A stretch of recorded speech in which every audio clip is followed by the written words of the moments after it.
Freedom Fighters issue 1, Robert Venditti writing, or as I've written down with a typo, Robert Venditti, and art by Eddie Barrows, who, of course, I know So mainly you from didn't.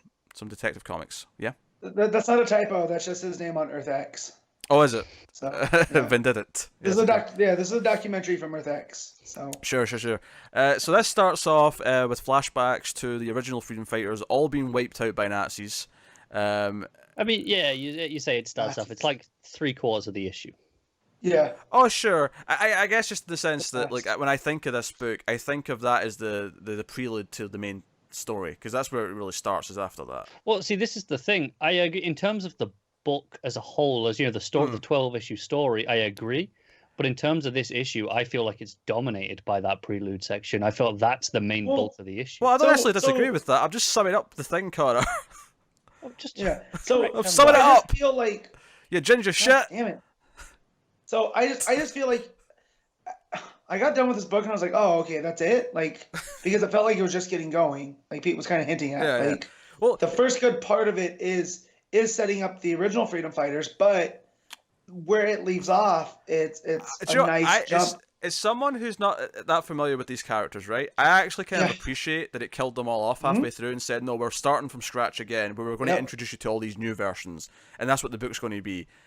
As long as we get more Plastic Men. Plastic Men, yes, the with the SS. Yes, the SS Plastic Men. That was good. So here's the thing. I did not like Venditti's Green Lantern. I did not like Venditti's Flash. I tried Venditti's Hawkman a couple of issues, and it was okay, but you guys liked it way more than I did. Yeah. I dropped it. I actually think this is the issue I've liked the most that I've read from Venditti. And I think it's because it took the time to just kind of... I like how decompressed this is, bizarrely, where I feel like it was going at a pace where he wasn't just throwing ideas in. It felt like it moved at a natural thing. Because it jumps ahead to is it present day or close to present day? Yeah. It's present day. Yeah, because they're celebrating this the Black Friday massacre, whatever it was called, where they killed all the freedom fighters. So this is where I can tell Venditti's probably had this idea for a long time, because it is so well developed in points in American history. So this is an alternate history where the Nazis have won World War II. They've slowly taken over the United States, and it's in 1963, November 22nd, which is the day that Kennedy got assassinated.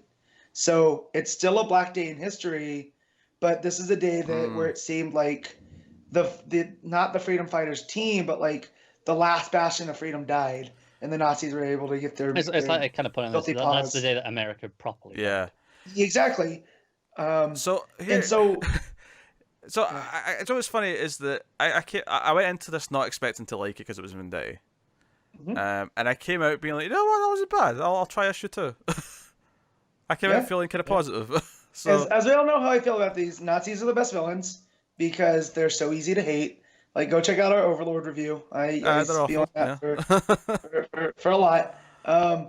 And whatnot. And I just hear what he did with this alternate history. Like, he makes Jesse Owens, who's beat out Hitler's sprinter at the Olympics in the 30s before World War II kicks off. Well, now he's the central figure of the resistance, and in the past. And then when we jump to the future, you get this whole idea that legacy still lives on, but it's an undercurrent, and we can't openly talk about this. So when they do attack, and you see the Nazi officers in the neighborhoods, and they confiscate a baseball because that was America's pastime, and now it's not. And of course there's all these little things that just work. And it all culminates with the new freedom fighters of this new generation showing up and kind of assassinating some of these officers who were involved in the Commandant. original.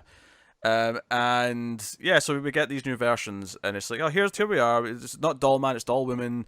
We've got the Black Condor human bombs still here, and it sets up these new characters. So and they're on the lookout for Uncle Sam, which I always like the idea of Uncle Sam being this idea given physical form. So he can we see him take out some Nazis, right? The Plastic Men. Yeah, and then Obi-Wan's out. And so, oh my God, Obi-Wan that's perfect, Connor. He does. He just vanishes and the clothes fall to the floor. And then it ends with the cliffhanger as like a Nazi sentinel coming for the freedom fighters. Yeah, looks like the Iron Giant, which pisses me off, which I think is what the point is. You know? And how dare you corrupt that beautiful creature? So, yeah. I was surprisingly into this. I was not expecting to like this, and it was gonna it's not bad. It's gonna. So I was telling Pete before we signed on to do all this. I was reading a wiki article just to familiarize my right. And so we all know that me and Pete really enjoyed the Justice League of China and Superman. Well, it turns out Keenan's father's team, the Freedom Fighters of China, were loosely based on the Freedom Fighters characters.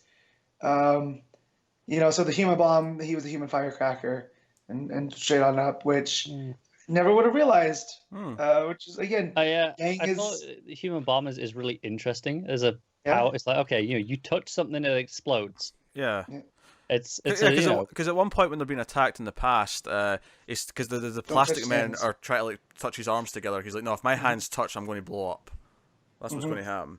Yeah. So this is interesting. I'm intrigued. Yeah. Oh, I'm so down with this. I was down from the time it was announced, and now with the first bite, I'm hooked. And I like Eddie Barrow's art. I think the evil plastic men looked quite good, especially. I thought they looked pretty good. I do wish we had.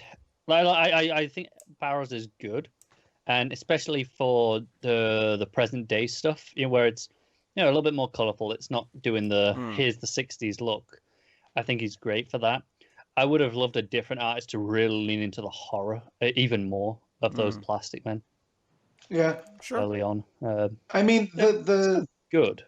The German accents were bone chilling enough the way they're written out. So there's like the panel where it's the mouth opening up wide. I'm like, it looks pretty good, but I can imagine that by some other artists being phenomenal, like that concept. But it's still enjoyable. Yeah. What do you give it, Matt? Oh, so this was an 8.5 as well. Like, I really thoroughly enjoyed this. Okay. Connor? Yeah, I enjoyed it. It's a 7.